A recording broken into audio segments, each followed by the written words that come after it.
Magandang araw po sa inyo. Ito ang guided by my angel. At ang ating reading ngayon is love reading para sa buwan ng March sa mga Libra. So, 3 card spread tayo, meaning I love you is I is ikaw.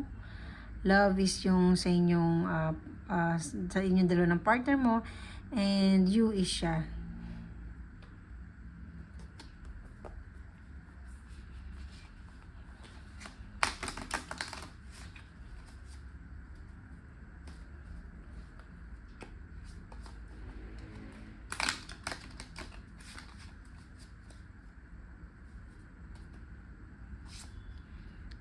I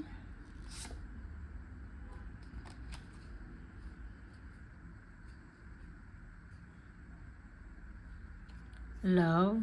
Kung lumabas na to dun sa kanina Virgo kahit na shuffle ko na nagkadikit pa rin tong dalawang card na to.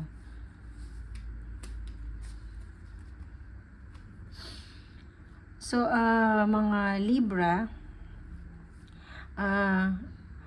ang relasyon mo ngayon with your partner is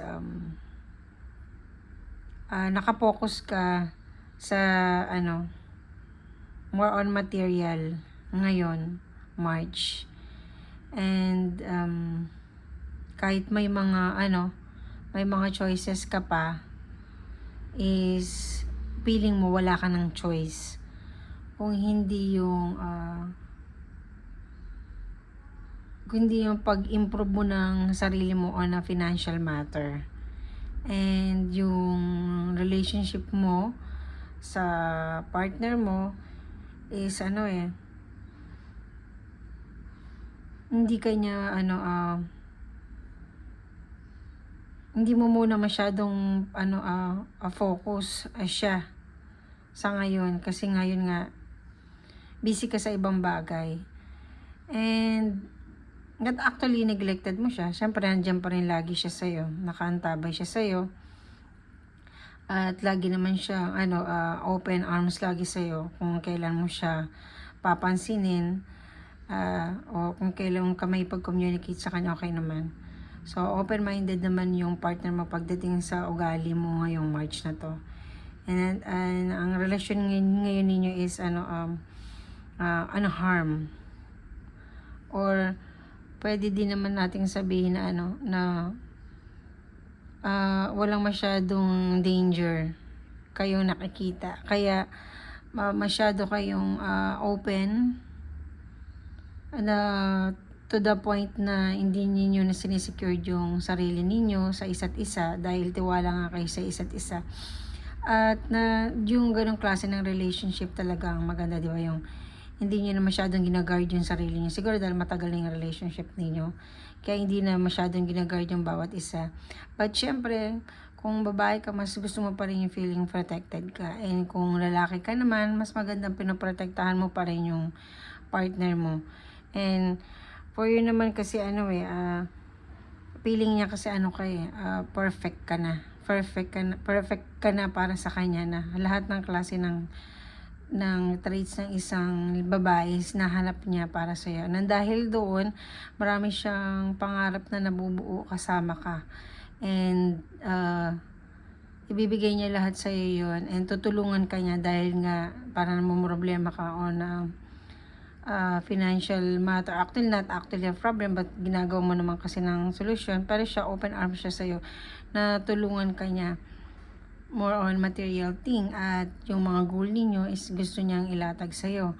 Kung mag-asawa naman kayong dalawa, mukhang yung partner mo, siya yung giver talaga, or siya yung gumagawa ng paraan para ma-achieve yung mga goal ninyo as a partner in a long run. And kung single ka naman, masasabi natin na yung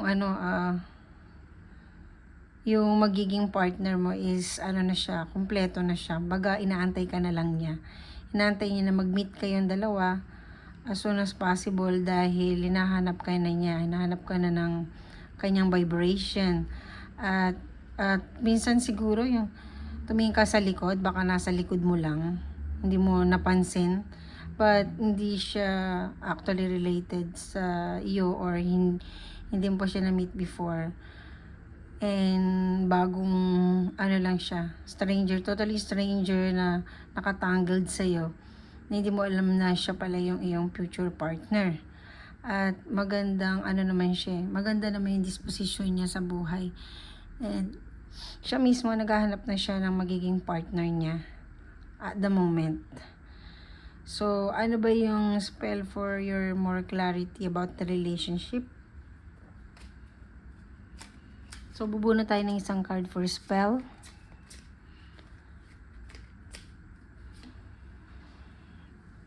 Isa siyang everyday spell.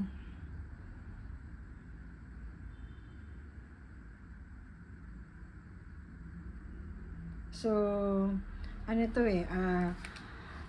sinasabi sa'yo dito ng spell, may siguro kumuha ka ng isang klase ng dahon. Yung dahon na yung kapag natuyo siya sa isang notebook o sa isang libro, na pwede mong isiksik yun dun sa maliit mong pocket book o whatsoever, or basta na ano mo siya, yun yung lagi mong hinahawakan or tinatap na para sa mas magandang relasyon yung dalawa ng partner mo.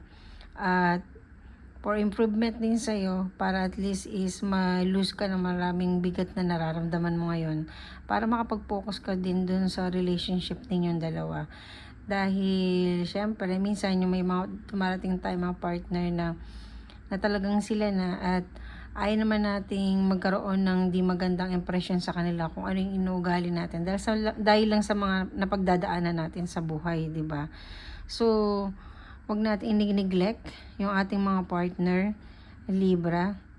At kung nagpo-focus ka man ngayon yung on your family matter or yung sarili mo, ganyan, is kailangan is maging ano ka din, maging malambing ka din, at isipin mo din yung partner mo most of the time, lahat ng mga ginagawa rin niya para sa'yo. So, yun nga, to improve your partner or yung relationship ninyo with your partner, kuha ka ng isang leaves na patuyuin mo sa isang iipit mo lang siya, patuyuin mo, and then itap mo lang yun everyday, at sabihin mo yung mga kataga na gusto mo na kung paano ma-improve yung relationship ninyo, banggitin mo na kaagad yun. So, this March, possibly ikaw mismo mag-heal ka at mahanap mo yung yung loved one mo, or yung maging partner mo, or kung kayong dalawa ng partners, mahanap ninyo yung ninyo sa isa't isa para mas mag-bloom yung inyong relationship.